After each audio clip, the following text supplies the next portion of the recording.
Productions.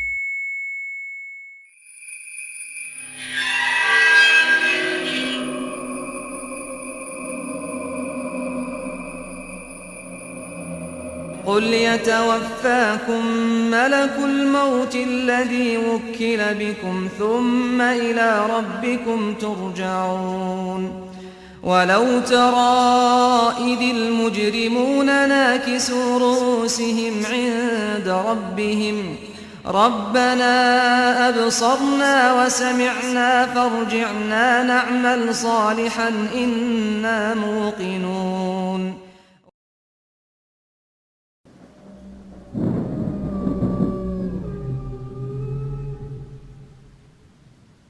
إن الحمد لله نحمده ونستعينه ونستغفره ونعوذ بالله من شرور أنفسنا وسيئات أعمالنا من يهده الله فلا مضل له ومن يضلل فلا هادي له وأشهد أن لا إله إلا الله وحده لا شريك له وأشهد أن محمدا عبده ورسوله.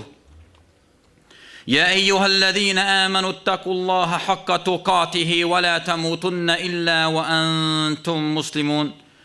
يا أيها الناس اتقوا ربكم الذي خلقكم من نفس واحدة وخلق منها زوجها وبث منهما رجالا كثيرا ونساء واتقوا الله الذي تساءلون به والأرحام إن الله كان عليكم رقيبا.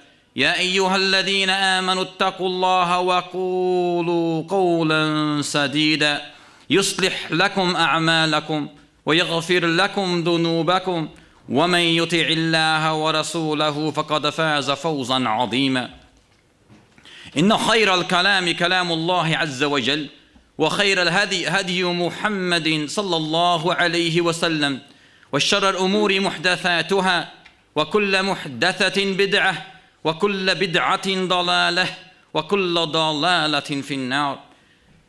Muhammad ibn Abdullah ibn Abdul Muttalib al-Hashimi al-Qurashi sallallahu alayhi wasallam mentioned to us that the whole world and all it consists of are cursed except the remembrance of Allah Ta'ala and the things that Allah Ta'ala loves. The learned man and the student of knowledge. As you can see, this hadith signifies the importance of seeking knowledge. For indeed, the earth that you walk on, the whole world, and all it contains is cursed, except the person who is learned and the person who is a student of Islamic knowledge and the one who does much dhikr, reminds himself of Allah Ta'ala continuously. يا أيها الذين آمنوا لا تلهكم أموالكم ولا أولادكم عن ذكر الله ومن يفعل ذلك فأولئك هم الخاسرون. O you who believe, let not your wealth nor your children divert you from the remembrance of Allah Ta'ala, and whosoever does that, then they are the losers. Yahya ibn Sa'd, one of the great pious predecessors, rahimahullah ta'ala, said, how poor is man if he felt or if he feared hellfire the same degree as he feared poverty, he would enter paradise. But as we see, many people do not fear hellfire in the same degree that they fear poverty. In other words, people are chasing and chasing and chasing, fearing that they may become poor. If we chased and chased and chased the good deeds that will keep us away from hellfire, the same way that we chase the money or the worldly assets, fearing poverty, we will enter paradise by the will of the Almighty Lord. In a narration collected by Abu Isa At-Tirmidhi, rahimahullah ta'ala, Muhammad sallallahu alayhi wa sallam said, no servant on the day of resurrection will be let go until he is questioned, asked about 4 things. 1, his life, how he spent it. 2, his knowledge, how he used it. 3, his wealth, from where he gained it and how he spent it. And 4, his body, how he wore it, how he used it. The passion, dear brothers and sisters, of piling up for more and more and more has often led us humans, us servants, us slaves of the Almighty Lord, to be heedless, to be carelessness of Allah, His obligations, and al-akhirah, the hereafter. Many's only concern in this life is to acquire and acquire and acquire more and more wealth, no matter how it is acquired and no matter from what source it is taken from. The Prophet sallallahu alaihi wasallam made many statements concerning the insignificance of this material world. But why? Why do we read these statements? Why did he make these statements? So we can reflect, so we can ponder and contemplate upon it, in order that his followers, and we are his followers, in order that his followers, his nation, do not place this life in such a high esteem. For indeed, if this life's pleasures were placed in its proper perspective, wallahi, it will not be hard for a believer, a true believer, to sacrifice all of it, no matter what it is, for the sake of the one that gave him all of it, Allah Ta'ala. In a narration reported by Abu Hurairah radiyallahu ta'ala anh, Muhammad sallallahu alayhi wasallam said, a man says, my wealth, my property. A man says, my wealth, my property. And you hear this all the time.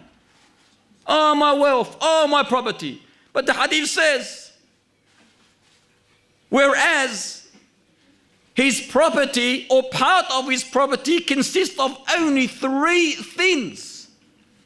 Everything that you own, that you have, consists of only 3 things.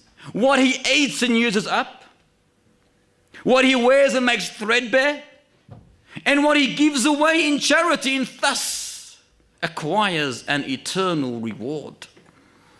Brothers and sisters, our beloved Prophet sallallahu alaihi wasallam, the leader of creation, the greatest man that walked this earth, the greatest mujahid, he slept on a reed mat, R-E-E-D, a reed mat, that when he stood up, it marked his body. And you think about it. This is Muhammad ibn Abdullah sallallahu alayhi wasallam, who was the chosen one, who was the most humble, most faithful, righteous man that walked this earth. He slept on a reed mat made out of leaves.